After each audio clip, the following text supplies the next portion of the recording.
I'm Mary Dodd. We're at the National Association of Planning Councils conference, and this is Joh Elligers. She's the Director of Assessment and Planning and Workforce Development for the National Association of County and City Health Officials in Washington, D.C., also known as NACCHO, right? Yep. And Julia was on a panel today with many other representatives of federal agencies to talk about the importance of working across jurisdictions and across disciplines to solve our community problems. You were talking about how health planning is taking a more holistic approach now. Could you talk a little bit about the important community partners and why this is to engage in those conversations? Right, so we try to think about health from a kind of social, physical, mental health, thinking about spiritual health, and also what needs to be in communities to allow people to live healthy lifestyles.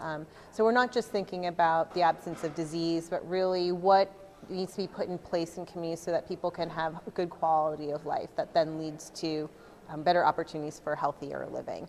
And in terms of, if we're taking that kind of very broad definition of health, we need to engage not just those who provide health services. We need to be thinking about the different sectors that contribute to healthy living, like do we have adequate transportation? Are people employed in a way that's supporting healthy lifestyles? So maybe partnering with labor, partnering with groups that are not traditionally thought of as health service providers, like social workers or chiropractors or people who do physical therapy, in addition to kind of our common partners around hospitals and community health centers.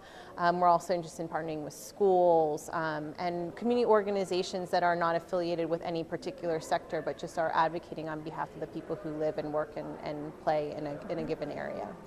And I guess for community planning organizations, you mentioned that there's an opportunity because if they're not currently working with their local health department, they might consider trying to do that, because the health departments have a great incentive now to do community health assessments and to develop community health improvement plans that are holistic.